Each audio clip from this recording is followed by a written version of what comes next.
You've been building your infrastructure in the cloud for a while, and it's spurred incredible levels of innovation. Now you're being asked to go beyond public cloud and manage AI, SaaS, licenses, and even data centers. The ability to balance all of these technologies together is essential to getting to better unit economics, but it also adds complexity to your investment decisions. The problem is, these different types of technology are traditionally managed in silos, with different vendors, billing models, and metrics, making it hard to predict total cost or measure the value you're actually delivering. You need a way to manage your entire technology landscape toward better business outcomes. FinOps is an operational framework and cultural practice that unites engineering, finance, and business teams with a common language and actionable insights, so you can innovate with confidence and enable your teams to make better data-driven decisions. Regardless of the scope of your technology, the FinOps framework provides modular capabilities to help you manage complex data and cost using the same dynamic principles that served you well in the public cloud. FinOps gives you the visibility into who's spending what and the value it delivers. You can forecast with accuracy so budgets match executive priorities. You can optimize, freeing funds for innovation without sacrificing performance or quality, regardless of where your technology runs. And FinOps data feeds into executive strategy by helping you make better long-term investment decisions while providing unit economic guidance for your teams to optimize their technology spend for speed, cost, and quality, and help you reach your organizational goals. Start learning and join our global community at FinOps.org. Hello, everyone, and welcome to the final FinOps Foundation Summit of the year. My name is Stacy Case, and I'm the VP of Education here at the FinOps Foundation. And real quickly, I just want to remind you, this summit is for you. So turn your camera on, talk to each other in the chat, but just remember that while you're doing that you're being kind and inclusive, and we're here to share knowledge, not share sales pitches. So just keep that in mind. And don't share that information that should not be public information. In today's summit, we are going to be talking all about what happened in 2025. Now would be a great time if you want to go ahead and just drop where you are located in the chat. We want to see who's joining us today. And we're going to kick off right now with the 2025 wrap up. Over the next 90 minutes, we are going to cover everything that we did this year. We're going to celebrate you, the community, because you're what makes this so amazing. We're going to highlight something really exciting, the Focus 1.3 update. I'm going to come back on later, give you some training updates that have been happening. Of course, we're going to cover Microsoft Ignite and AWS reInvent. Those just happened. And we're going to be discussing some really cool industry highlights. So with that, I'm going to turn it over to JR, and he's going to really get this going. Hey, good morning, folks. Hello from San Diego, California. I wanted to take a moment to start us off talking about the FinOps Foundation mission. And I want to do a quick poll here, informally in the chat. I want to see if you know what words are underneath these blocked out words. So in the chat, what do you think that first word is underneath the blocked out green? I'm waiting for the chat. What's the word? Advancing the what? Foxes. Oh, I love that answer. Skills, close practice. No, it is people. So we are about advancing the people. I want to highlight that because we're not necessarily about the technology or the companies. We're about the people. So most of you knew that. Great. Ninjas. That's a good one. Second one. What do we think the next word is under there? Advancing the cost, business, technology? No. Cost of tech? No. Process, foxes. There it is. Value. We are about advancing the people who manage the value of, and Joseph hit it as a bunch of you others you did, cloud. And I'm going to leave cloud covered for right now. I'm not going to make any changes. Cloud is still the core of what we do, but we're seeing a lot of you increasingly do this in other types of technology. So as we see this evolve, expect this to evolve with the community as well into next year. We cover you with connections and community. There's now almost 100,000 practitioners and participants in the community, 65,000 of you trained and educated. And now with the expansion into other types of spend, $1.5 trillion conservatively of technology spend being managed by your practices. The FinOps Foundation community covers a lot of areas. These are the programs that we're going to do a quick recap on before we get into all the rest of the great content.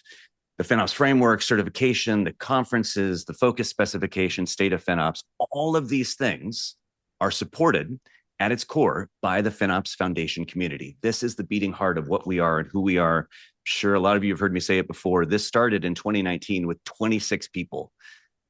By 2020, it was 1,500 people when we joined the Linux Foundation.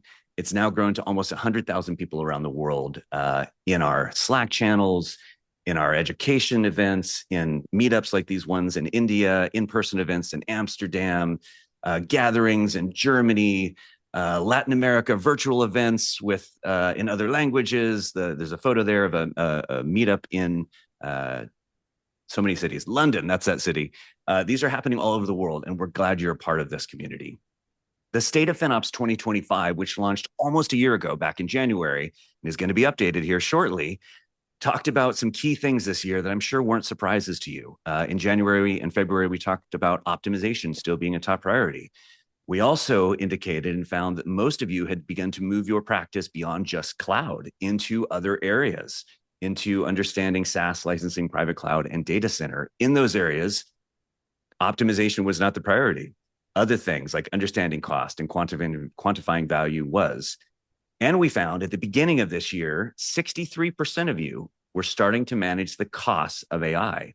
You were actually starting to do FinOps for AI. And we were expecting and are expecting still a massive jump up in 2026 on this number when this data lands. The FinOps Foundation took that information from the community and from the state of FinOps, and we worked with our Technical Advisory Council to do two things at the beginning of this year. One was to update the core definition of FinOps. That definition of FinOps added and technology, because now many of you were doing FinOps, not just in cloud. You're still doing it in cloud. You're still focused on cloud for a lot of you, but you're also doing it in SaaS. You're also doing it in private. You're also doing it in data center. This year, we had talks at our conference about people doing FinOps on mainframes and even FinOps on telecom and even FinOps on labor, but you're doing it across more types of technology. We also added the concept of FinOps scopes. Scopes are a segment of technology-related spending. Technology-related spending, any type of technology-related spending to which you're applying FinOps concepts to get back to that second word we talked about, value. FinOps is not about cost. It's not about savings. It's about value and alignment to the business. The FinOps framework was also updated to reflect that. At the very top, you see business strategy and technology strategy coming together to guide the FinOps practice, define the scopes, engage the personas, get to the outcomes, and ultimately drive capabilities with aligned principles across all the different types of technology that you might be managing.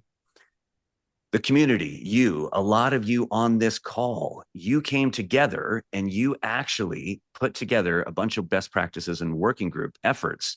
We saw new FinOps for AI materials. We saw FinOps KPIs land. We saw new optimization materials, SaaS, new info on adopting FinOps, how to build data clouds, FinOps for Snowflake and Databricks and those types of vendors. We saw FinOps for data center pop up, unit economics, a lot of work around AI. These best practices are on the website. Please go check them out. There's literally hundreds of pages of open source resources available for you to look at as part of that. We took all that data and we turned those into education courses and certifications and trainings. We've updated our two core FinOps practitioner and FinOps professional courses this year. We're in the process of updating the focus analysts to reflect the new changes to the focus specification. And we've also added new courses, FinOps for AI Level 1, FinOps for AI Level 2, which are modules of a larger series that is going to culminate in a FinOps for AI certification in early 2026. We're going to hear more about that in just a minute. This year, the focus specification became real. It became used. It became part of the tapestry of the FinOps practice. While at events this year, I noticed a real transition, particularly in the second half of the year. I saw it first, I think, at the Amsterdam event in September, where people stopped asking why focus or what is focus, and they started talking about how am I going to use focus and when am I going to use it, or I'm already using it and I want to figure out where it can take me next. In here, we're going to hear a little bit about the 1.2 launch and how that adoption has really expanded in the last few months. We're going to learn about the 1.3 launch, which is happening literally today, officially, and we're going to give some shout outs to the contributors and steering committee who've worked to make all of that happen. We also launched this year FinOps X Days. These X Days were full day events in different cities around the world that have keynotes, they have breakouts, they have chalk talks, they have networking. They're a chance for you and the community to come together to have a full deep dive experience into what it's like to be at the longer FinOps X in June, but in all these different regions. We're bringing back FinOps X days next year, and we're going to have an updated set of these. Please be sure to attend these if you can. It's not listed on here. We should have had it on here. It's coming up in a bit, but the next one of these is FinOps X Day in Bangalore. It's our first one happening in India. That is live now, and we expect to sell out very quickly, as that is one of our fastest growing communities. So check that one out on the website as well. FinOps X. Who went to FinOps X this year? Say hi in the chat. This was our 4th year at this location, our 5th overall FinOps X, you can believe it, since we started in 2022. It got bigger and better this year. 2,000 people, a lot of content across multiple days, fantastic coverage by analysts and press, and most importantly, all of you coming together to learn from each other. Joe Daly, our head of North American community, is fond of saying the best track at FinOps X is the hallway track. It's the conversations that happen outside of the rooms, in the coffee lines. It happens at the bars at nights, and the dinners, and in the mornings, and all around it. So this is the reason for this community. And what I hear, what I'm most proud about this conference, is people sense the community that's here. It's not just about the tech. It's not about just about the practice. It's about all of you. So please definitely consider coming to this. And we started to see FinOps X get on the map. This was really cool to see land a month or two ago. CIO Dive magazine put FinOps X as one of the top industry conferences for this space, alongside the cloud conferences, the Gartner and Forrester conferences, et cetera. So this was amazing to see pop up, and starts to reflect the importance of FinOps in the overall ecosystem. We also launched this year the FinOps Exec program. Many of you operate in FinOps practices between manager, director level. Increasingly, we're seeing a new persona that we recently launched a new Insight article on, the FinOps Enabled Executive, who's a VP, SVP, or EVP who works in this area, usually a layer or two above the dedicated FinOps practice. We've created a new community for these leaders to come together. They first met in San Diego in June. We've had smaller gatherings in places like New York, very small and intimate, building the best practices for this level of leadership around this area. If you are at this level, or you would like to introduce your leader into the FinOps Exec program, check out the website there for more information. In that Insights article that I mentioned, we got into this new FinOps Enabled Executive role. Please go read this article. We published it on Monday of this week. It's brand new. It talks about what has changed in the last year in the FinOps space and why we're seeing this new leader emerge. It touches on 5 whys, 5 core concepts here. The first of those is technology spend has become a board level conversation. In some companies, technology spend is surpassing labor and capital expenditures in other areas. We're seeing this fueled, obviously, by the acceleration of AI spend, but it's becoming a C-level conversation to talk about the impact of technology on the business. Happily hybrid is a state that we see now across a lot of the community, especially the larger companies.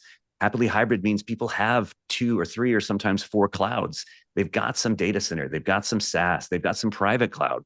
They've got a mix of things that work for them, and they're picking the right things at the right time. Cloud is still at the core of FinOps. It's still at the core of what's made this discipline possible, but we're seeing people apply that to new areas. That's creating a unification of disciplines. IT asset management, software asset management, integration with ITFM.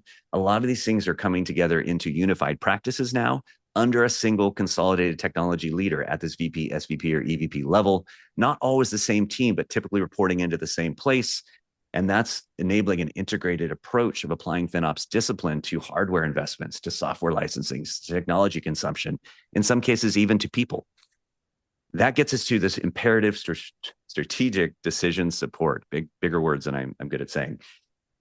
The FinOps practice has become about supporting the big multi-year, and in some cases for big companies, multi-billion-dollar investments into a cloud, into a data center, into a new type of technology choice.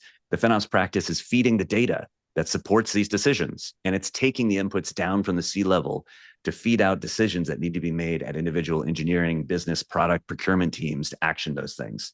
And of course, this role and the industry is being heavily affected by AI. We talk a lot about FinOps for AI, which is managing the cost of AI. This has become a critical part of many of your practices. And if it's not now, many more of you are being asked to get ready for it next year. The other side of this that is affecting both the practice and, of course, the larger ecosystem is AI for FinOps. We're seeing AI start to, and I think really just in the last 6 months, start to be applied to FinOps practices in interesting ways. Yes, there's chatbots out there, but we're starting to see more agentic approaches.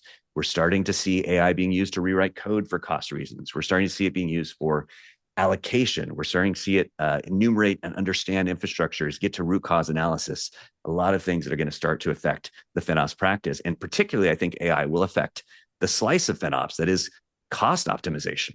That is a portion of FinOps. It is a small part of the whole, but it is one of the parts that we're seeing be applied the most. This leader that we've identified who's leading these practices, I spent my summer, this was from basically July through, well, last month, interviewing these people, and we found a consistent pattern emerge between them. It's a VP plus technology leader who is leveraging FinOps. They do not just do FinOps. In very few cases, they cover a wide spread of converged technology spend across different types of technologies. It's typically a C-1 role, reporting to a group CIO, sometimes to a CTO, sometimes to the CFO, sometimes to the chief engineering officer.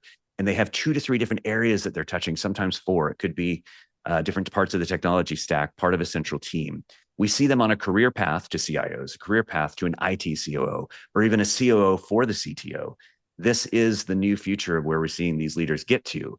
And there's a clear split if you go and read the Insights article about what these leaders focus on and where they sit in the organization. On one side, you've got the more engineering-focused leader who tends to report to the chief engineering officer, the CTO, tends to be in a more technology-focused company. On the other side, you've got the business technology leader who tends to report more into a group CIO, tends to be more in a regulated industry, a bank, a healthcare, a large retail. These 2 personas are both responsible for FinOps, but depending on which side of the house they're on, they have a different mix of things that they're doing. The engineering side focuses more around developer productivity, sometimes security, resilience, efficiency, sometimes often platform engineering. The business technology leader focuses around those areas, but also financial analysis and sourcing and marketplace and procurement. There's a mix of both of these in different organizations, but we're seeing these 2 archetypes become those who are leading the FinOps practice that is converging, of course, with these other areas, the ITAM, the SAM, different parts of the platform engineering practices and related areas as well. We see this as where the future is going, and we've identified about half of these people in the Fortune 100. This is very heavily weighted to large companies, and a lot of those companies are leading the charge. So please go look at this article, give us your feedback. This is meant to be the first of a canonical set of articles defining what we're seeing in the industry here, and it's going to be followed with more stories from real-world examples out there. If you'd like yourself or your company to be featured, consider proposing that as well. This year, we had a lot of different FinOps topics that covered areas that we've talked about here a lot, but they also developed new ones. FinOps scopes, optimizing for value, FinOps-enabled executive decisions. You're going to see these evolve as we go into 2026, but these are the areas that we're building best practices around to help support all of you based on community feedback. We will refresh these in 2026 based on the state of FinOps feedback that we get from all of you. Thank you as well to all of the premier members of the FinOps Foundation. These organizations support the work we do. This year, we added a bunch of new premier members, but importantly, we added 3 new categories. Hardware providers started to join, data center providers, SaaS and PaaS providers. These people come together on the governing board to help us drive industry strategic view. They also help support our investment decisions, how we support this community. And they come together in really fun social events to get to know each other, to network, and to drive this industry forward. This was an event we had in DC back in October, where they met in a full day session alongside the Focus Steering Committee contributors and maintainers to talk about where things are going in 2026. And last but not least, a big thank you to the FinOps Foundation staff. We are a small but mighty team of 30 people, roughly, but we sit in 6 countries. We're fully remote. This is the staff that drives everything the foundation does. We all work for the Linux Foundation, which is our parent organization. And with that, I wanted to take a minute, actually 15 minutes, to talk about the community a bit more, community leaders. These are the community leaders on 4 continents and 1 island in the Atlantic who cover our community. Before I pass to one of them, I wanted to give a big shout out and thank you to Ruben Vanderstock, our European Community Director. He is moving on at the end of the year to become a practitioner. He's going back into being practitioner in the community. Ruben spent since 2023 supporting the European community. He's been a great driver of that. We give big thanks to Ruben. And I wanted to welcome Ishita Vyas to the FinOps Foundation. She joined a couple months ago, but this is her first summit appearance. She's leading the APAC region for us from India to talk about what's happening with the ambassador program. Welcome, Ishita. Thank you, JR. Hi, everyone. It's truly an honor to be here today. My name is Ishita Vyas, and I have spent over 12 years in cloud and FinOps space working with organizations like HCL, Gartner, IDC, Deloitte, and a few years with Accenture in the UK. And I'm very happy to now be on the other side of this role. I stepped into this role in July 2025, and in just 6 months, we have had 5 meetups across 5 different cities in India, hundreds of practitioners joining in, and I'm excited to support the momentum already built in APAC and Japan communities now. All right. Wow, I love this slide. We are very fortunate to be supported by a global network of over 117 FinOps ambassadors. These brilliant people who bring expertise, experience, and genuine commitment to grow this community. And today, a few of them are here to walk us through their 2025 achievements and what they are gearing up for in 2026. So let's get started. Our first ambassador is joining us from North America, Nick Constantino from Zoom. Nick, welcome. The stage is yours. Hey, good morning, everyone. I'm Nick Constantino. I'm a FinOps ambassador in New York. I work as a staff cloud cost analyst at Zoom, where I focus on all capabilities of FinOps practice. In 2025, our FinOps practice became heavily focused on AI, requiring engagement with product and engineering teams to benchmark models' cost and performance, as well as applying FinOps principles to manage AI spending and directly influencing the measurement of cloud return on investment versus data center costs, aligning with board-level conversations about technology costs and investments. Executive sponsorship drove the FinOps practice this year to prioritize improving COGS and margin, directly connecting our efforts in achieving savings targets to fund new initiatives, building out multi-cloud focused dashboards and anomaly response processes to achieve key business outcomes highlighted in Zoom's earnings calls. This also drove our focus beyond tactical savings to providing the necessary data-backed decision support for strategic trade-offs and investment choices. We completed the build-out of our multi-cloud focused dashboards on QuickSight, thank you AWS team, including customization for tracking commitments across all of our providers, demonstrating the practical application of FinOps principles across our happily hybrid environment, and developing FinOps reporting beyond public cloud into DC and colo cost models. In 2026, I'm excited for AWS's adoption of Focus 1.2 for improving our invoice reconciliation processes and hoping to get more adoption news from the other cloud providers, as well as the continuation of the FinOps for AI courses as we continue to mature our AI practices. Wow. Thank you, Nick. Thank you so much. Love the focus on connecting AI cost to business value. That's a conversation every team is wrestling with now. Next is from Europe region, we have Nikki Jensen from Sainsbury. Nikki, over to you. Thank you. Hi, everybody. I'm Nikki, and I'm the FinOps Engineering Manager at Sainsbury's in the UK. And I've had the privilege of being one of our UK ambassadors. I've been asked to share a few points from my year, as well as a bit of what I see up ahead.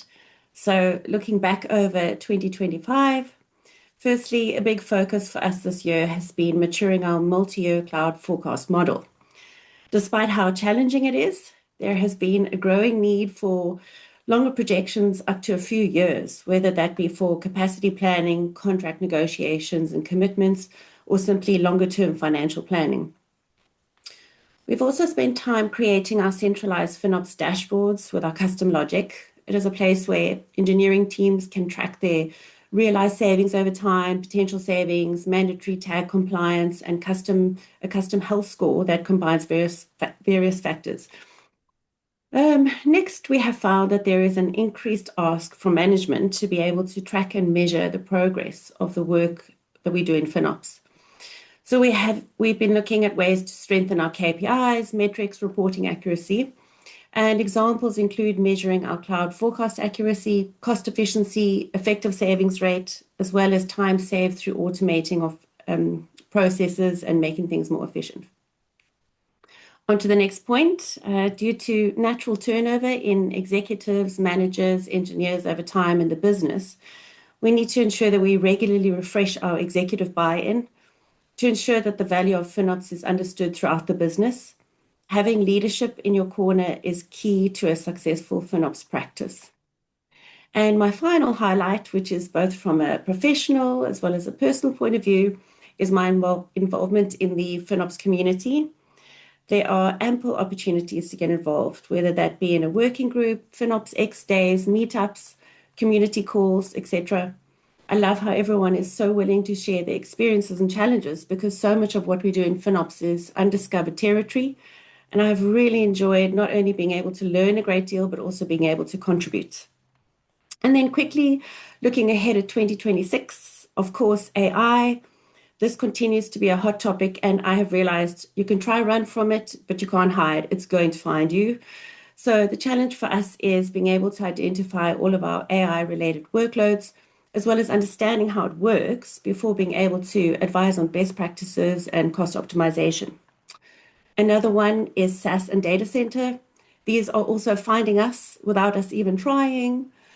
And finally, as a result of FinOps expanding into Cloud Plus areas like SaaS, I expect that FinOps could become more consulted in vendor contract renewals outside of just the cloud service providers.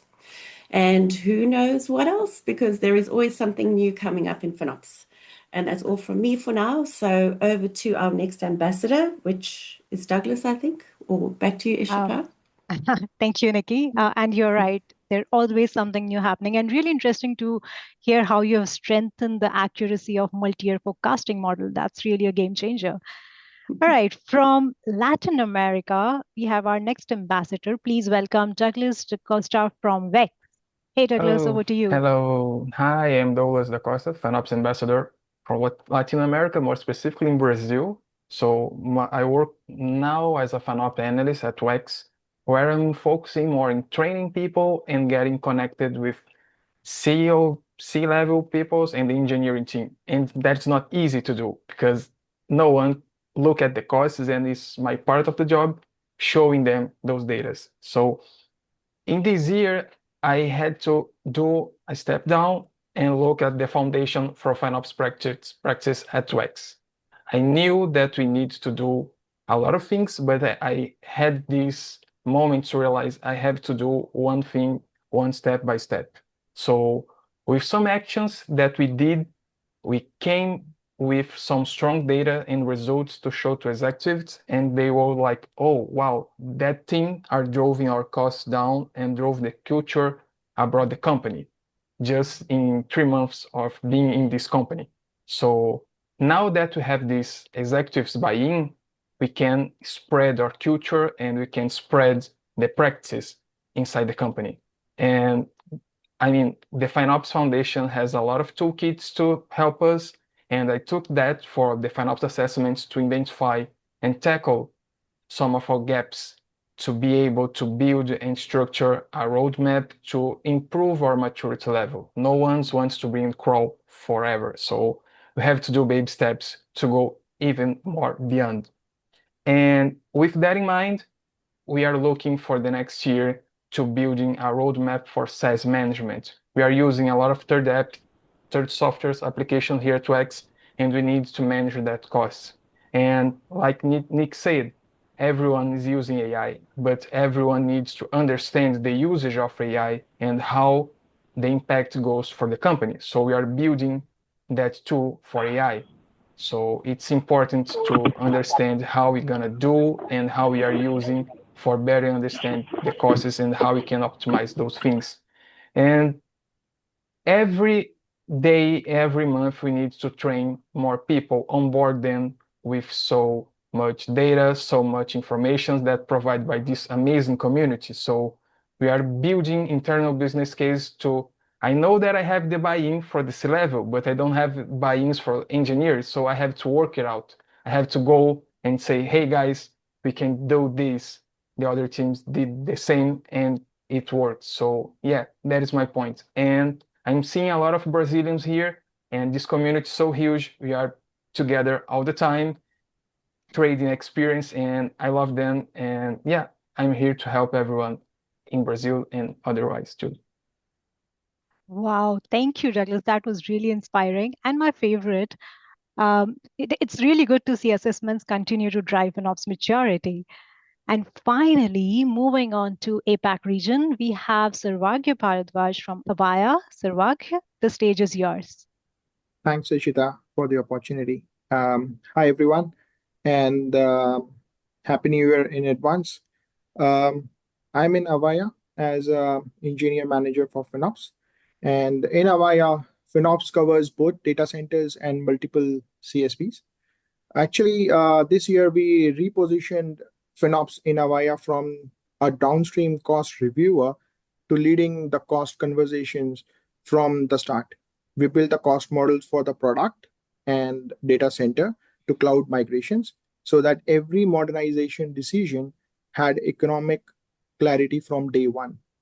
This actually gives us the visibility into unit economics and product level financial gains, which became essential in prioritizing the modernization.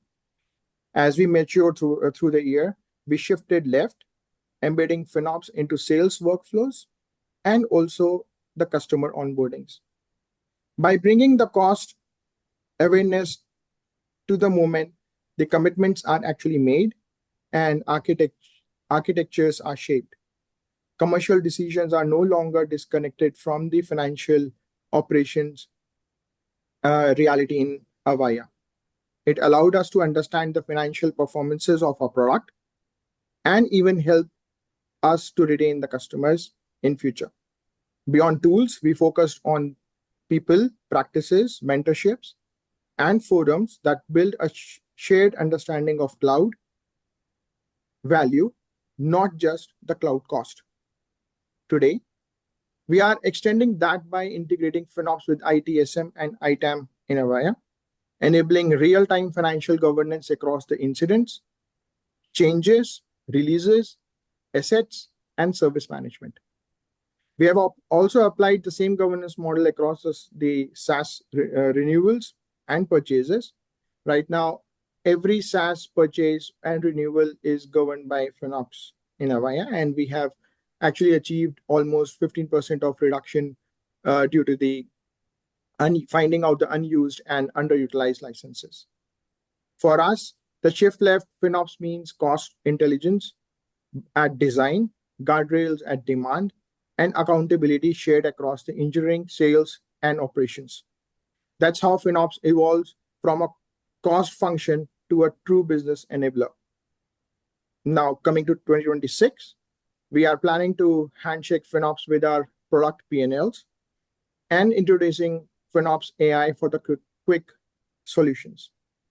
In the last, I encourage all FinOps practitioners to broaden their horizons and move beyond cost analysis and data operations. FinOps is not just about spreadsheets or right-sizing recommendations. It is a strategic capability that empowers organizations to make smarter business decisions. Absolutely. I totally agree with you. Thank you, Sarvagya. And that connection between FinOps and customer retention is such an underrated and powerful angle. And with those wonderful stories, we come to an end of this section. A huge thank you to all our ambassadors for taking out time and sharing their stories. And you can pretty clearly see the common themes: leadership buy-in, unit economics, FinOps expanding beyond cloud and AI and SaaS, deeper integration with allied teams like ITAM. So this has been really fantastic. Thank you all. And now over to you, JR.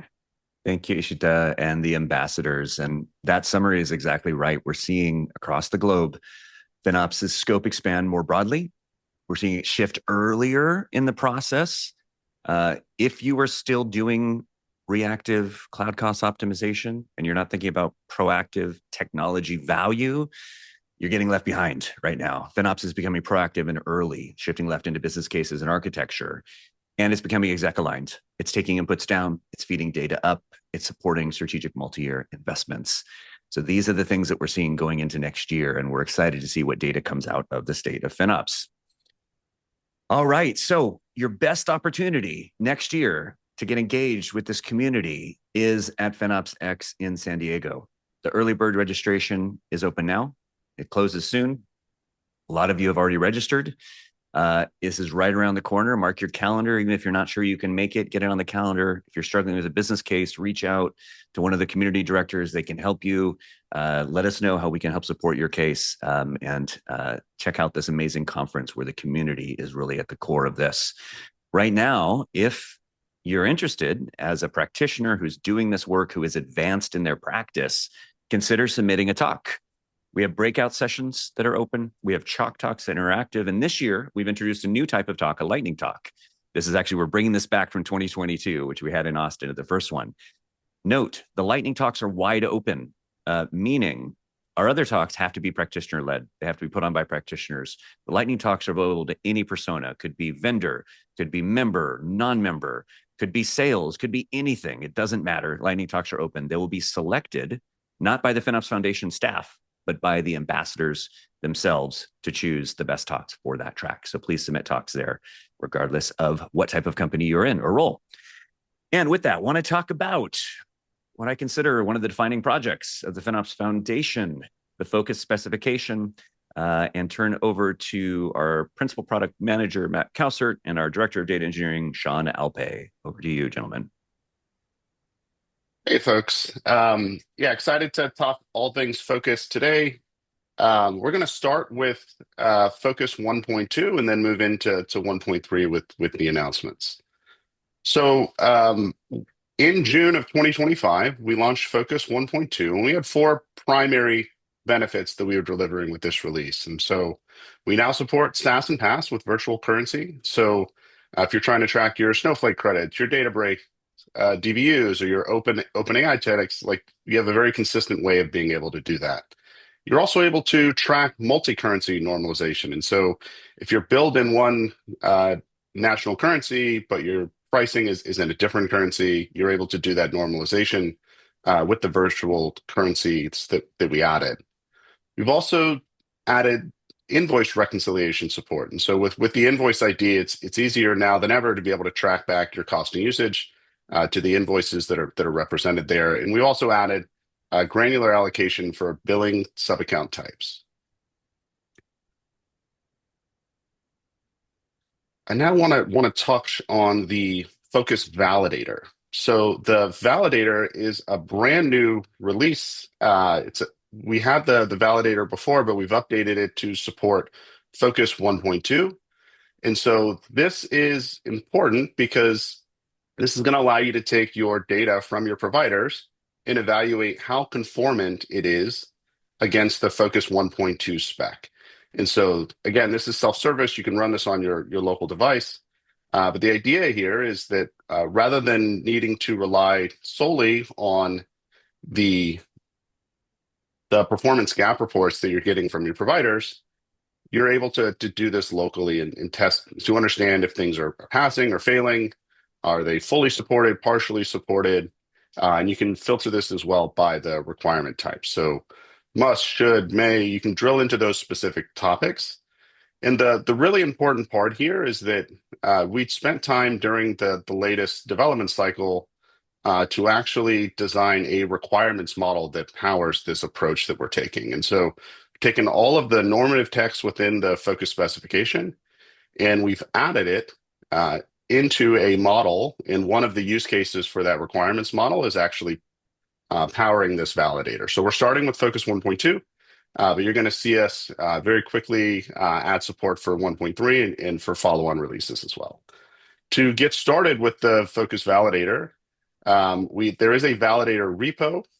If you run into any issues at all, and we'll send a link out to this, just reach out to focus@finops.org, and we're happy to help support. The other thing that the requirements model supports is the focused conformance program. So the same requirements model that I just described, we're going to start the conformance program with 1.2.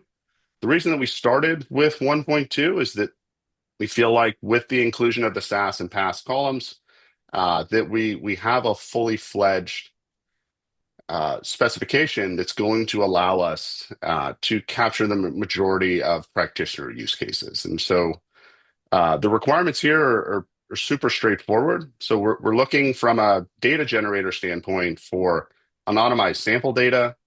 We're looking for column mappings and transformations that make it as easy as possible for practitioners to understand what's the difference between the native columns and the focus columns, and then a conformance gap report. We have a mix of providers that do this today, but we just want to put some standards in place to make this as easy as possible. And then if you're looking to get started, I would encourage you to look at the Focus Validator. That's one of the input tools that we're going to use for certification. And what this is going to allow us to do is, from a provider standpoint, you're able to look and understand where you're sitting relative to the conformance that we have in place. And then even before submission, feel free to reach out to us if you have questions or concerns.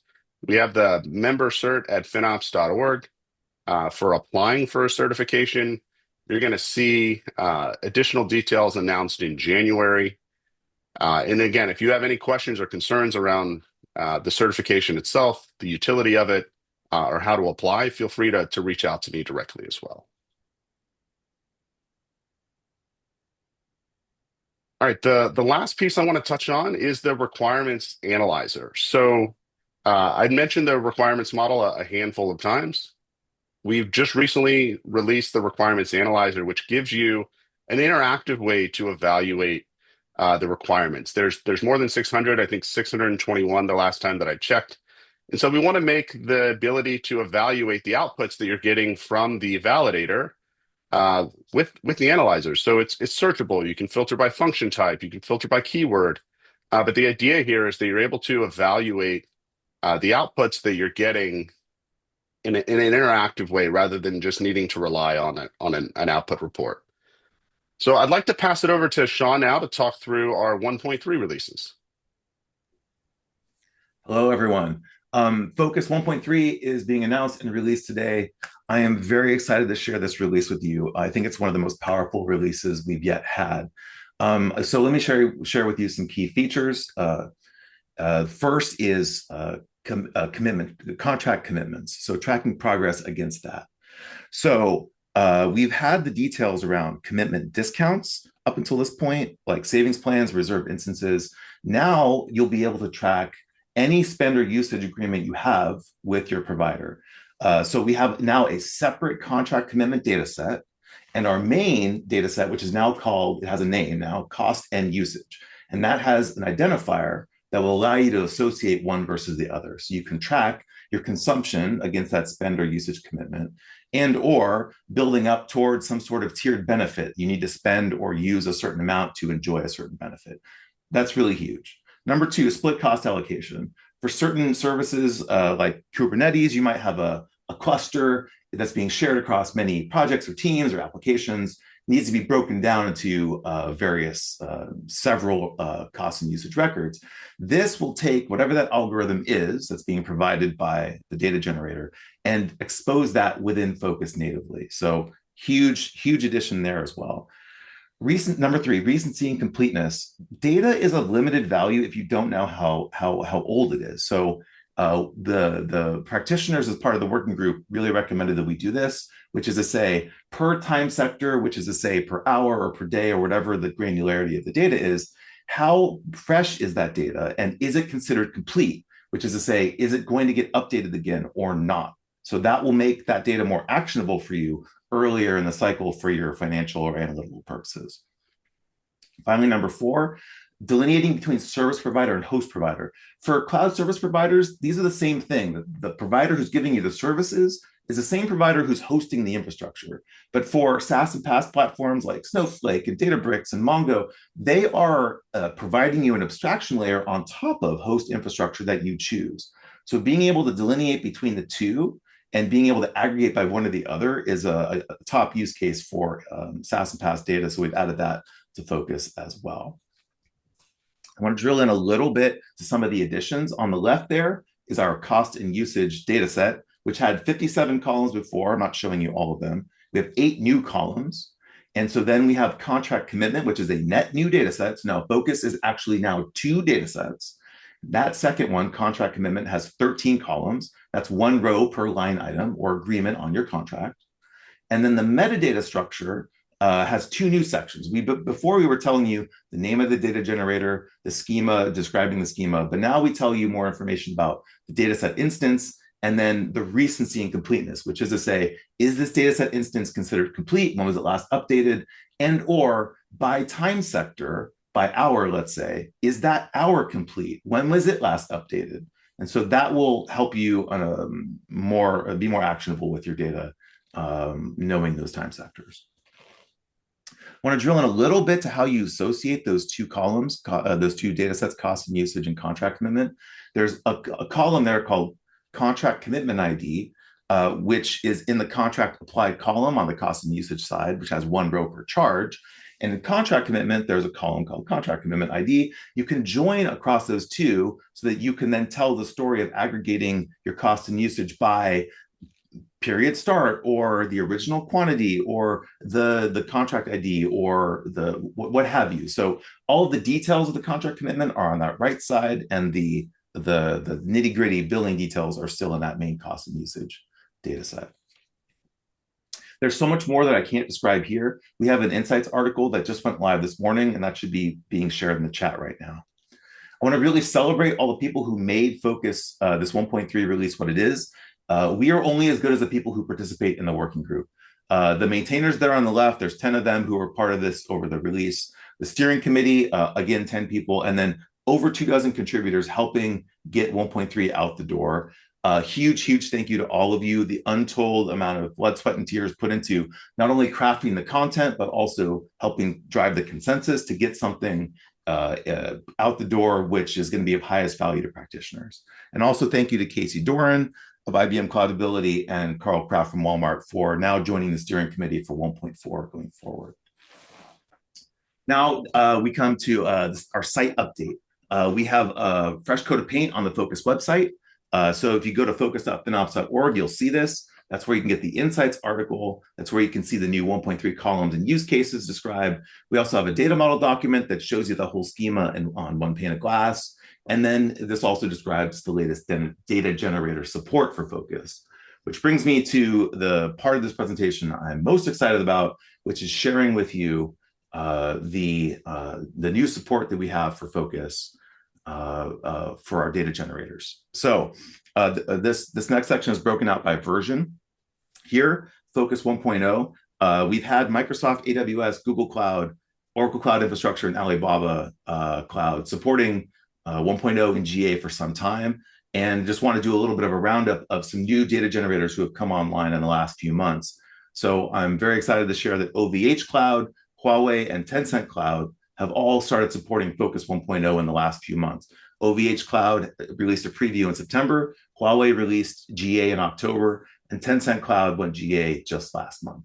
So very excited about that. That brings our support of 1.0 up to 8. Moving on to Focus 1.2, as you have heard, AWS went GA last month with 1.2. Microsoft, Databricks, and Grafana have been in preview for some time. And today we can share that Grafana has announced that they are going to move to GA Q1 of next year.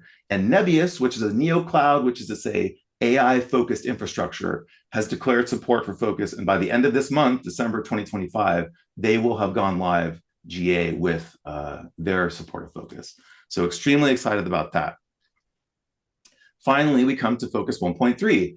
Even though this is just announced today, we've had early versions, early conversations, candidate releases being shared with data generators. And there was such excitement about the features that were in this release that we've had several folks say, we want to support 1.3. So today I'm thrilled to share with you that we have 4 data generators who have committed support next year to generating Focus 1.3. MongoDB, Snowflake, Tencent Cloud, and Oracle Cloud Infrastructure all will be generating Focus 1.3 data next year. And Mongo, Tencent, and Oracle Cloud specifically committing to the first half of next year. This is really, really huge. I'm so excited to see their implementations and get this in your hands. So the final slide is really just an eye chart, but it's really meant to show you the growing landscape of data generators for Focus. We're now up to 13. And we only expect this list to grow. But I think most importantly, this slide summarizes for us the untold amount of work that not only that the working group has put in to make this happen, but on the side of the data generators, Focus is just vaporware without actual implementation by these folks. So the people in product, the people in engineering, the people who have pushed forward within their organizations to make this happen, we deeply thank you for helping us with that. Because telling the story of common data format for billing data is critically important. And I'm so happy that so many people understand the importance of that. So more to come, of course, but this is where we stand today and really happy to share all that with you. So what are some next steps? Please go and turn on your Focus data sets for the existing data generators that you have. Consider getting certified. There's a Focus Analyst training course, which has some updates, which we'll be describing in the next section. And we're already working on Focus 1.4. So if any of this excites you, if you want to join our working group, please consider becoming a contributor. Also, please request 1.3 support from your service providers. The strongest signal that we can send that Focus is important is for customers of data generators to say, please start generating this data in Focus format. So with that, I really thank you for being here today, and I'm going to hand it over to my colleague, Stacy Case, to tell you more about the Focus update and all sorts of updates from the education standpoint. Oops. Thank you, Sean. I appreciate that. We're going to dive right into this. We did a lot of stuff in 2025, and I want to highlight some of those things right now. JR, if you want to go to the next slide. I'm not going to read everything that's on the slide, but the couple of things I really want to highlight is we launched a bunch of stuff and we updated a bunch of courses. One of the things that I'm most excited about, and apparently all of you are too, based on what we're hearing from the ambassadors and what we've seen recently in registrations, is the new FinOps for AI series. This was something new for us. We decided to not wait till it was completed. We wanted to release content as we had it available for you, and it has been a huge success because of all of you. If you haven't taken that yet, I'm telling you, each one of those levels is a course within itself. It is meaty. We've also had a very successful mentorship program this year. We've had 250 people participate in that. It's wonderful to see folks in the community giving back one-on-one to others that just need additional help or guidance. We've had over 62,000 people get trained and or certified this year. Total, actually, that's not just this year, but total, there's a lot of people that are out there learning about FinOps. It's all of you evangelizing that and spreading the word. And of course, we do our best to give back to the community when the need is there. We've awarded over $500,000 in scholarships this year. That's impacted over 1,000 people in 74 countries. Okay, so as Sean was talking about, we are getting ready to release a new update to the Focus Analyst course. If you want to go to the next slide, JR. We are going to be updating this, I would say, tentatively in the next week-ish, so give us a little bit of leeway there. The course is going to reflect everything that is currently on 1.2. And why we're doing that is because we're training to what providers are generating and supporting so that you can go out there and apply what you're learning today. And we'll continue to update the training with supporting materials and as the specification evolve. So not only will this focus release be on version 1.2, but we're also going to be providing a preview of 1.3, and we have a lot of refreshed resources that will help you understand how Focus is evolving, how you can implement the data sets, and of course, how do you apply those concepts within your own FinOps practice. A couple of things I want to highlight that we're going to be doing next year. I know it's crazy we're talking about 2026 already. We're going to be rounding out that FinOps for AI course. Level 3 is getting launched in January with the certification shortly behind that. And then also something really exciting that we haven't been talking about a lot, but we're actually launching a Japanese translation of the FinOps Certified Practitioner self-paced course and exam in January. This is going to really broaden our market and who we can get involved in FinOps Foundation and understand FinOps. And we're super excited about that. We currently have 2 courses under development that we'll talk to you about later in 2026. I don't want to give too much away. And of course, we're going to continue to update all of your favorites out there, all of the greatest classics that we have. So keep an eye out for the training and education. And we're always excited to see what you guys have to say about it as well. With that, I'm going to hand it over to my colleague, Jonathan Morley, who's an education principal, and he has a really exciting announcement to make. Jonathan. Hey folks, I'm delighted to welcome Bonnie to the summit and to congratulate her on being the 500th FinOps certified professional. Bonnie, while enrolled, you were also active in the mentorship program. You participated in community calls. You contributed to a FinOps Foundation white paper on team structure. You paced yourself incredibly well throughout the program, including the self-study framework content, the interactive live sessions around our business case, and the professional contributions back to a FinOps community. As the program comes to a close for you, and maybe now that you've had some time to take a breath and reflect, I'm curious to hear how the FinOps Certified Professional program supported your growth and perhaps the piece of advice you'd give to someone considering it as their next step. Absolutely. Wow, that was quite the introduction. Thank you. You've earned it. I think there are a couple aspects that were really impactful. And first was honestly just going through the training material. I have a tendency to speed read this kind of thing, but I'm so glad that I did carve out the time to dive in and pace myself. Because while there's a lot of material, it was completely worth the time investment. I had so many screenshot moments, points where I went, oh, that's a really good way to say that. That's going to resonate. And also connections of ideas, like concepts I wasn't thinking about yet, but that the training tied into things that I'm either working on or planning to. And that's helping me better build out and articulate my roadmap. Also, I attended FinOps X the last 2 years, so a lot of the sessions in the training I'd heard already, but rewatching the content in the context of the training had me picking up points that I hadn't the first time. But what was maybe more surprising to me is how much I got from the community aspects of the training. I'm only 2 years into my FinOps journey, so honestly, the idea of joining trainings with people that have so many more years of experience than me was a little bit intimidating. But what I realized is that while others certainly have info I don't, I also have a unique point of view to share that can be new or even helpful to someone whose practice is way more mature.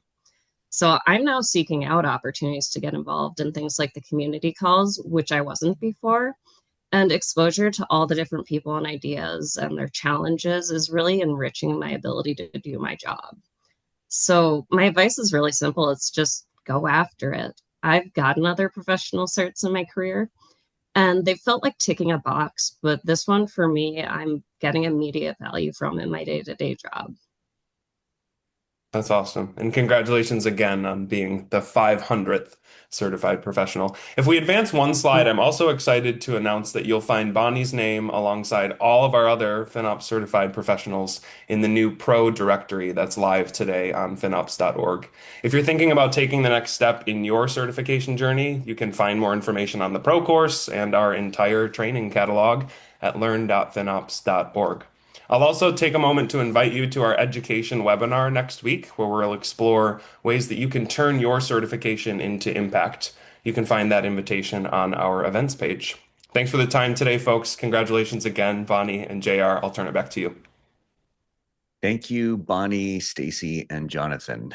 Really cool to see the evolution of that program and it all coming together. In case you missed it as well, there is a formal mentor-mentee program that you should consider joining either side of that because there's great opportunities to learn from your peers there.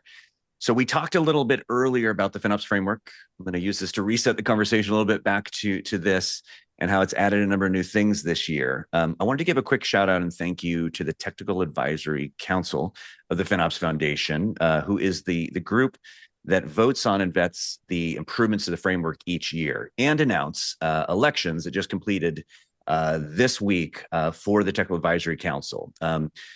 First off, wanted to welcome to the TAC Joshua Collier from Superhuman, formerly Grammarly, as well as Tammy Burnett from UiPath, who formerly was at Shell. Both have been big participants of the community over the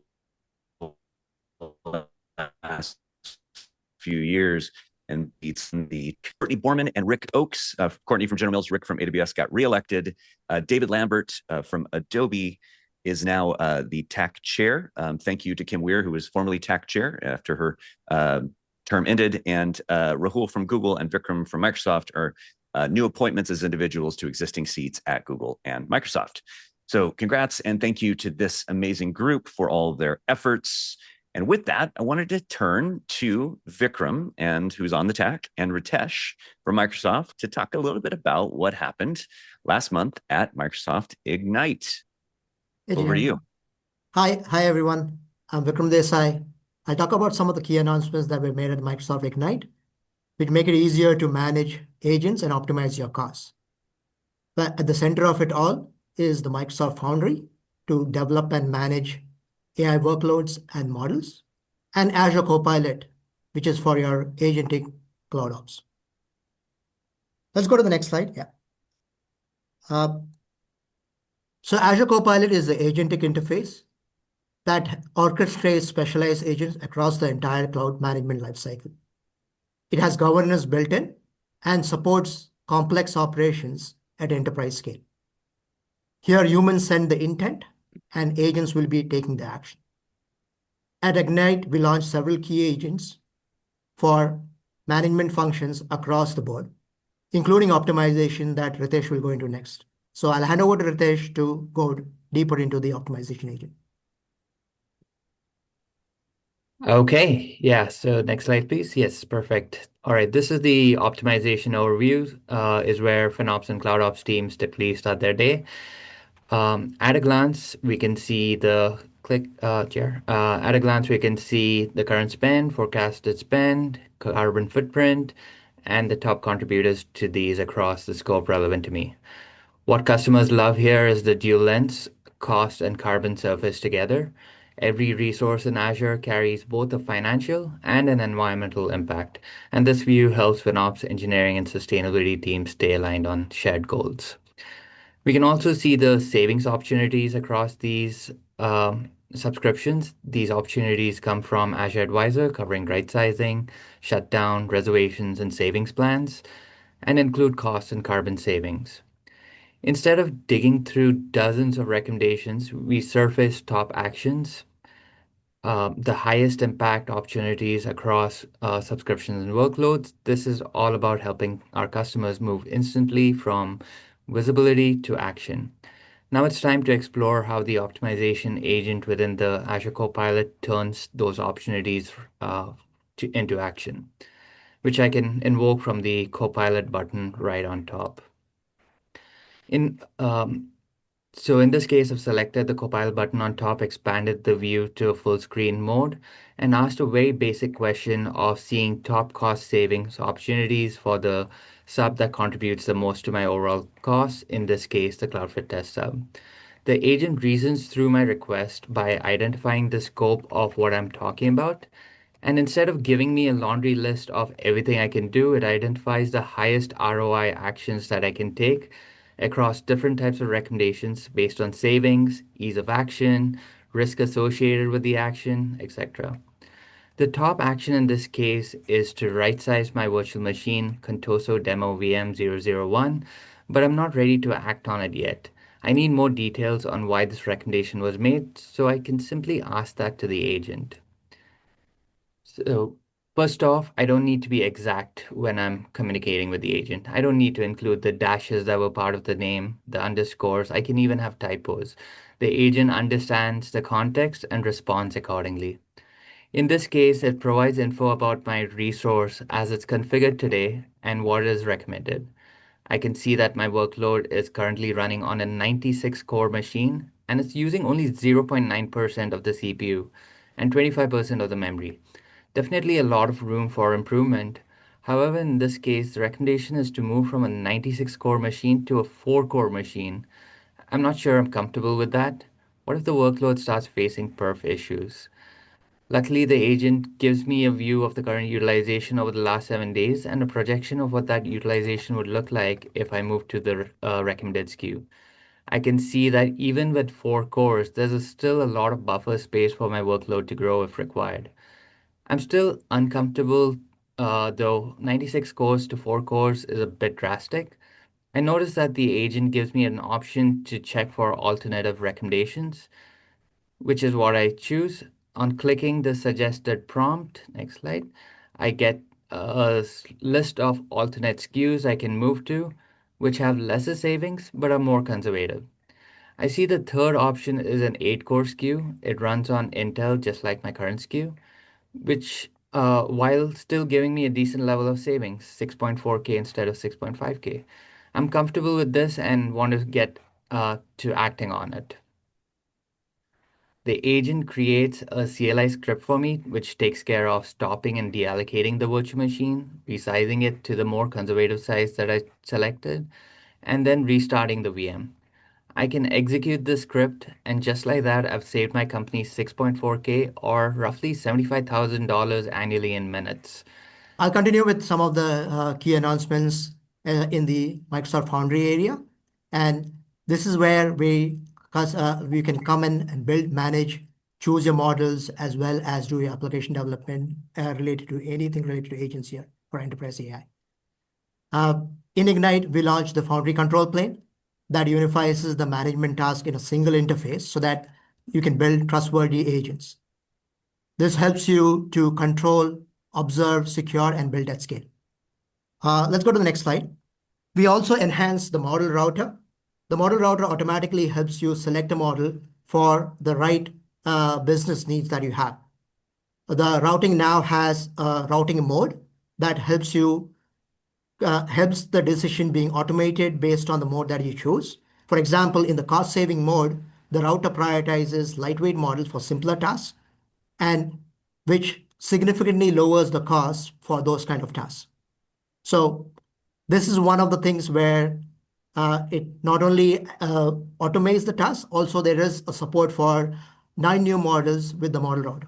We're introducing a Microsoft Agent pre-purchase plan, which is a new unified commitment-based offering that spans workloads from both Microsoft Foundry and Copilot Studio. It empowers businesses to experiment without actually worrying about licensing or fragmented licensing costs. Previously, the offerings were different for both Foundry and Microsoft Copilot Studio. So this is one offering, which is a commitment-based offering that you can make for 1 year and have the pool of funds span multiple workloads and agents. Let's look at the Foundry control plane a little bit more in detail with this video. Agents are everywhere. Developers aren't just building one agent, they're managing fleets across clouds. Microsoft Foundry brings observability, security, and controls together in one place with Foundry Control Plane. Integrated with Microsoft Agent 365, Foundry Control Plane provides a complete view of all your agents across your organization, no matter where they are built, including agents built on Microsoft, third-party platforms, or even other clouds. Developers can now build and operate from one place with observability on performance, cost, and safety delivered in one unified view. With agent controls, define exactly how agents behave from prompts to tools to outputs. Plus, IT rests easy with Microsoft Purview, keeping sensitive information secure from the start. Avoid confusing agent sprawl with Entra Agent ID, giving every agent a verified identity and owner. Plus, get real-time defense powered by Microsoft Defender. Every agent, any platform. Foundry Control Plane.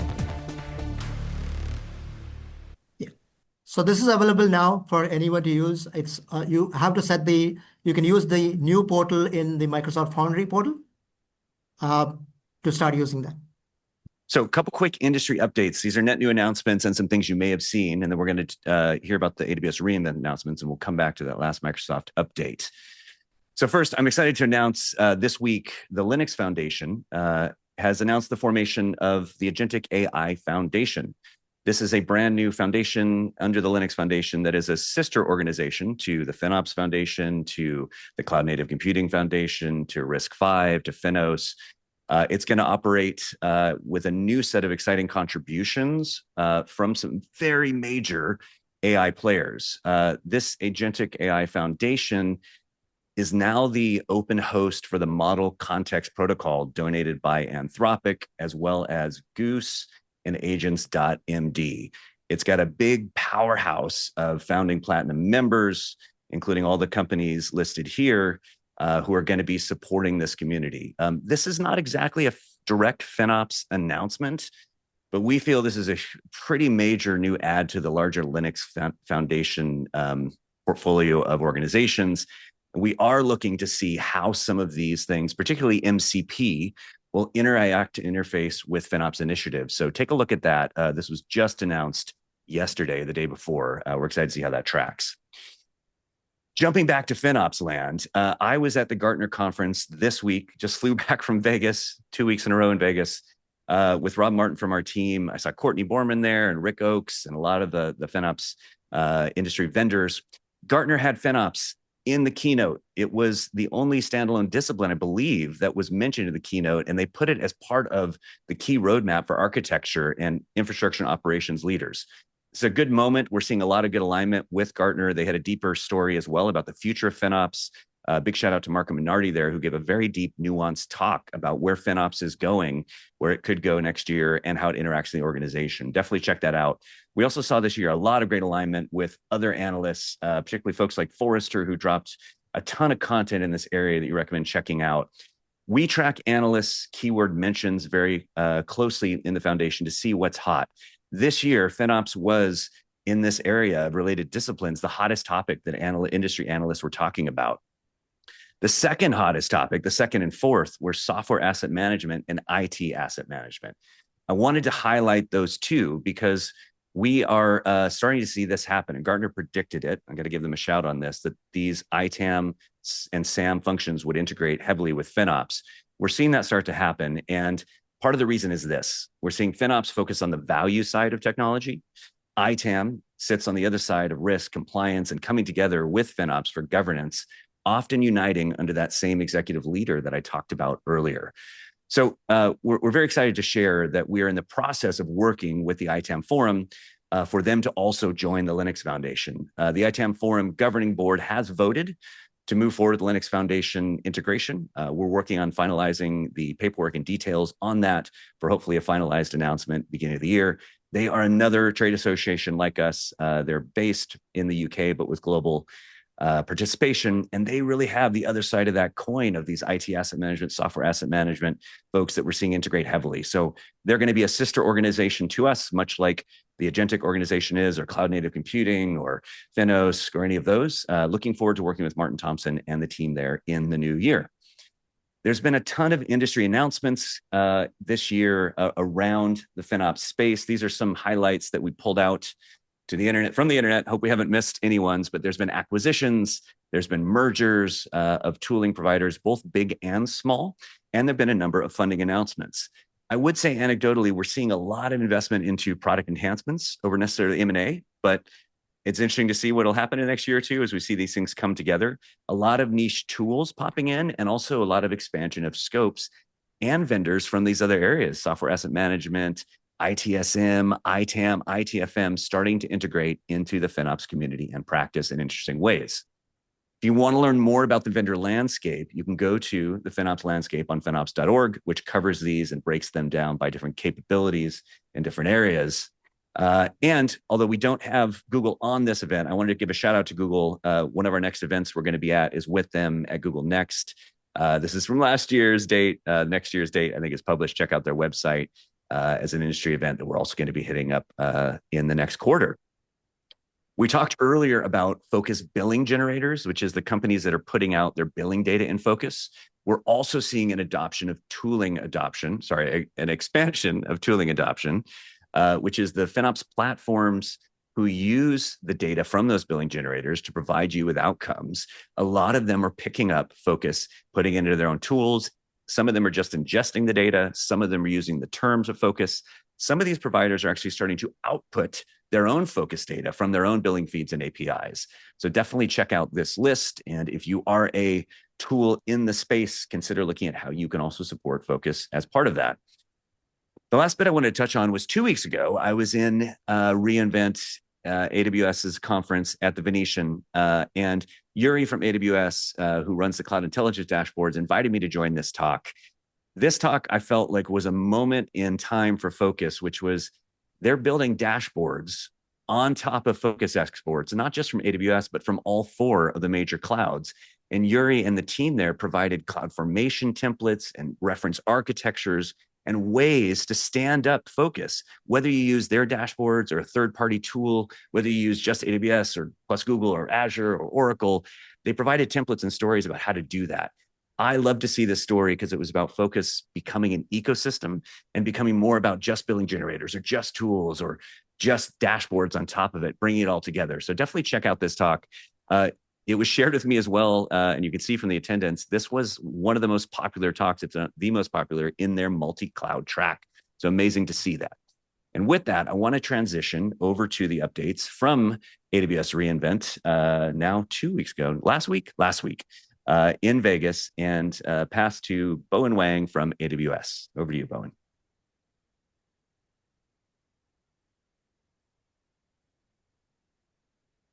Great, thanks, JR.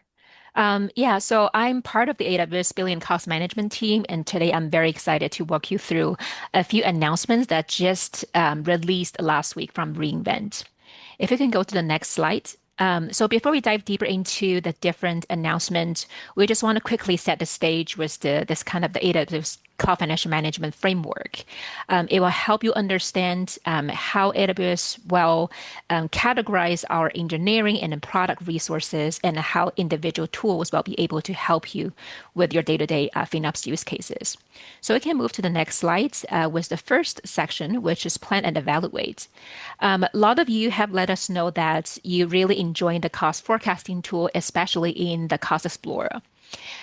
But some of the unique use cases from your day-to-day cost planning, such as your annual physical planning, usually starts Q3, Q4 in a previous year. And you really want to understand the whys behind the scenes, right? So we're very excited to announce 3 major enhancements in Cost Explorer. So first is now you will be able to forecast all the way for 18 months into the future. That really aligns with your physical planning cycle. And at the same time, when we project your cost into the future, we can now analyze up to 36 months of historical data.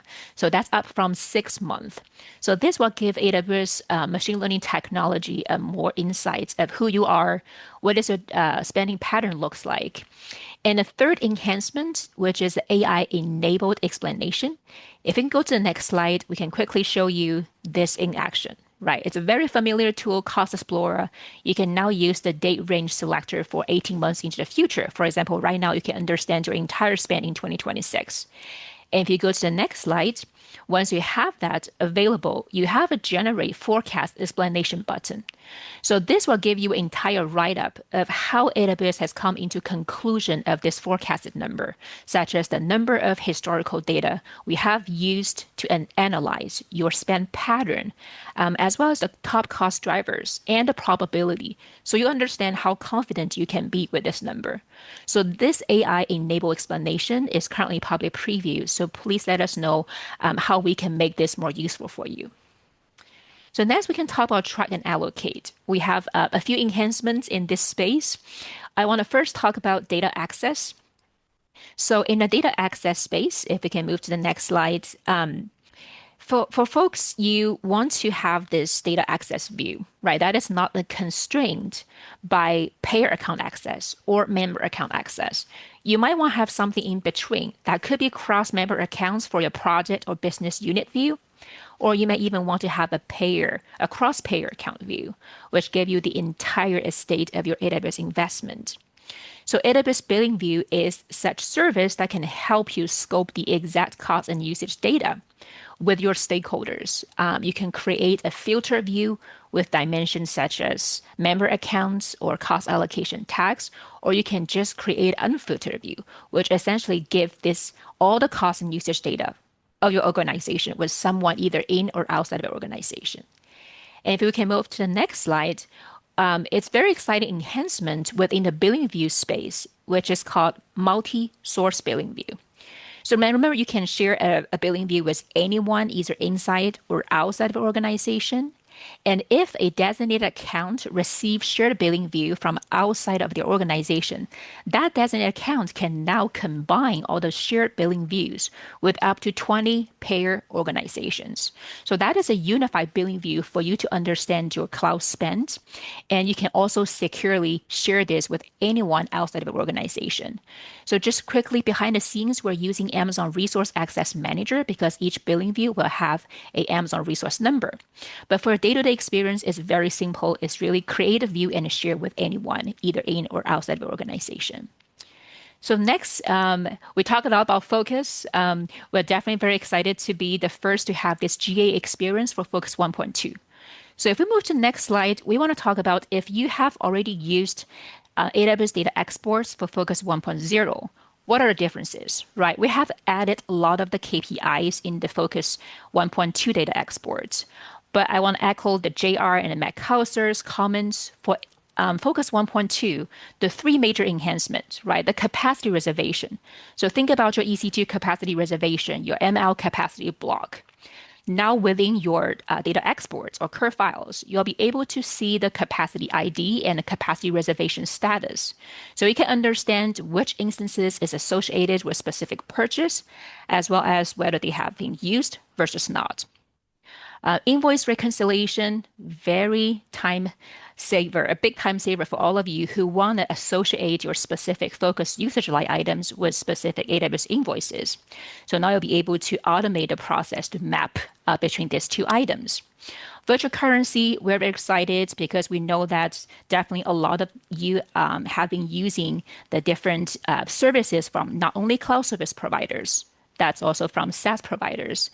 So you'll be able to normalize the data and also the pricing terms converted from different SaaS providers with this virtual currency support.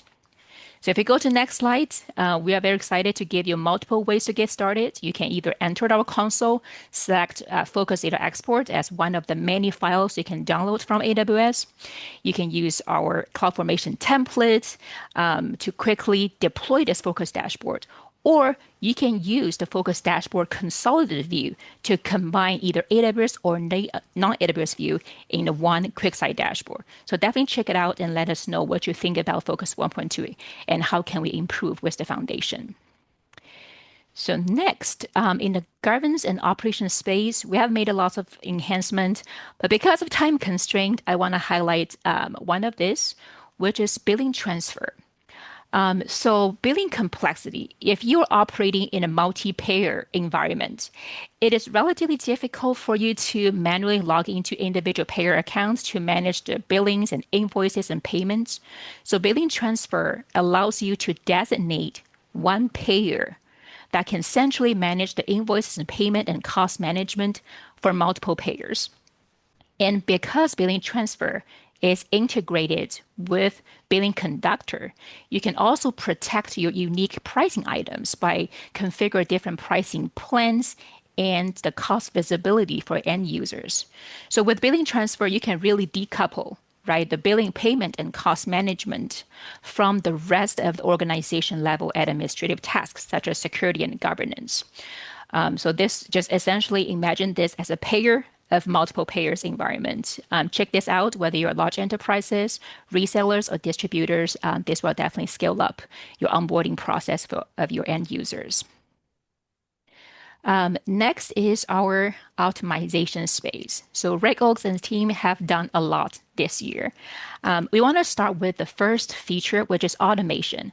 So what does automation means is AWS Compute Optimizer provides you with a lot of recommendations from right-sizing idle resource detections and purchase options recommendations. So with this automation piece, we are starting with Amazon EBS volumes cleanup and upgrade. So starting today, you'll be able to set up automation rules to automatically implement the recommendations from EBS volumes to automatically create snapshots and delete and attach EBS volumes, or upgrade your volume types to the latest generation. You can also track the cost savings from this, and as well as the status of this automation piece. So this definitely the step towards the automation direction for all the recommendations we have in the space. Definitely stay tuned next year to hear more from AWS. Next one is under the idle resource detection space. So NAT gateways, a lot of you have let us know that it's quite difficult, right, to differentiate the truly unused NAT gateway resources versus those that are retained for disaster recovery purposes. So for AWS, we now launched this service that will be able to analyze not your historical utilization pattern, but also understand your architecture design, whether these unused NAT gateways are specifically for high availability purposes. Right. So check this out. Once you have these recommendations in place for your organization, you can be confident that once you achieve the cost savings, you can also make sure that you can protect your previously set up for high availability. Next up, cost efficiency score. We are very excited with this launch. This is available in Cost Optimization Hub. And just because we know that for customers, it can be difficult to have a very objective and a consistent way to understand how well your cost optimization effort has been, right? With cost efficiency score, it's mathematically pretty straightforward. It's basically your potential cost savings over total addressable spend. So as more cost optimization recommendations you will adopt from AWS, the higher your score is. We will cover all the right sizing, idle recommendation, purchase option recommendation with this one score. And you can also look back of your cost efficiency score in this hub. So it will be easier for your leadership team to understand how to benchmark yourself. We're excited to see your score and how you can compare either with your peers. The next thing, AWS database savings plans. This could be one of the most desired, highly desired feature launched within the AWS FinOps space. So many people have let us know that you really enjoy the flexibility of compute or SageMaker savings plans, right? Because you want to be able to use different set of services and still can be covered by the same purchase options. So this newly launched database savings plans covers 9 database services, and it's applicable for both Intel and a Graviton instance, specifically Generation 7 and newer. It covers both serverless and provision deployment, which means if you switch from one database service to another, migrate your workload from one region to another, or modernize your database services, all of this will be covered by this database savings plans. So what's available right now is a 1-year, no upfront database savings plans commitment. So definitely check out. If you go to the next slide, if you do not know how much you want to commit with your database savings plans, you can still use the services you are very familiar with, which is AWS recommendations. You can understand from AWS perspective by monitoring your usage pattern, what is the commitment amount you can purchase that will give you the maximum savings. But at the same time, you can use Savings Plans Purchase Analyzer to kind of experiment with different hourly commitment and to see the cost impact and the expected utilization and coverage rate for your purchase plan. And once you purchase that, definitely we recommend you to monitor performance of your purchase options and purchase additional purchases if you want to cover more eligible usage. Now, next slide, we want to wrap our highlights with our kind of FinOps, so AI solutions for FinOps. Just because it is no longer hype, AI solutions definitely help kind of reduce the learning curve for many of our users. And if you move to the next slide, specifically for AWS AI solutions for FinOps, we have made quite a lot of enhancement in the past year. We have made newer connections with our cost management services. That means you can do more with our AI solutions, such as cost analysis, forecasting, investigate cost anomalies, right, or monitor free tier usage. With the launch of billing and cost management MCP server, you now have more ways to interact with the AWS cost management services. You can, for example, if you use Kiro, right in your Kiro development environment, you'll be able to assess your deployment options before you even deploy your code. So it's very powerful. You can even create your own custom AR agents with this BCM MCP server. So ultimately, if we move to the next slide, just a few weeks ago, we have launched this enhanced cost management capabilities in Amazon Q Developer. Again, you can accomplish most of the FinOps use cases all through natural language conversations, right? So in this case, we asked about a investigation of a cost spike. And for Q, they can quickly retrieve those granular cost information and perform those custom calculations to tell you what might be the cost drivers and what recommendations they have for you. And I believe in another examples, you can also use unit metrics. So there's a lot more you can do just through the natural language. So with that, that's the end. I know we only picked a handful out of maybe 14, 15 different innovations we have made available at reInvent. Here's the 2 resources you can learn more. One is from Cloud Financial Management blog post. We have listed all the innovations coming from reInvent, the 2 breakout sessions. We're very happy to have guests like Bonnie, Corey, and Matt Kauser to join us. And also FinOps Foundations. Very quickly, they have put together the insights that covers all the CFM and FinOps releases, as well as releases from other products that can give you cost savings opportunities. Similarly, they have this view that can help you understand the whys behind why we build those features. So this is a competitive moment. Please let us know with the things we highlight today, which one of these you think delivers the most value to you. Pick top 2. Thank you, Bowen, for that rundown and for including so much FinOps and focus into the talks last week. Bowen did put together a quick poll that we've got running up here. If you want to just select really quickly your top 2 enhancements from there that you want them to take back and maybe focus more on in a customer obsession aspect. Focus in lowercase, not uppercase focus. All right, we're going to give you another 30 seconds to collect answers. Got a few hundred of you responded so far. Which of these features are driving the most value that you want to see them double down on further? All right, we're going to go ahead and end that poll. I think we've got some good signal. I'll share that out so folks can see which items were the top items. Oh, shocker, database savings plans on the list. And a number of others, cost efficiency score, focus, cross-payer accounts, a lot of good stuff there. So thank you, everybody who gave that feedback. And thank you to Bowen and the team there and Rick for the work in these areas. So 2 quick save the dates for you. Here's what we're going to do. First of all, February 19th, 2026. That is our next summit.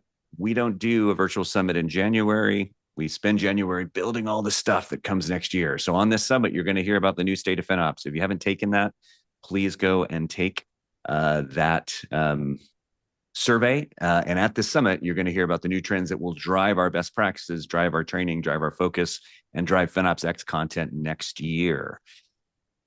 The other one I remind you of is FinOps X. Early bird registration is open now, but closes soon. So please go consider jumping on there to get signed up before that sells out and while you still got time to make plans. Hey everyone, producer Andrew here. Thank you so much for watching and for your support. For more FinOps content, go check out our YouTube channel. Like, subscribe, and leave comments and questions for all of our wonderful speakers. We appreciate your support.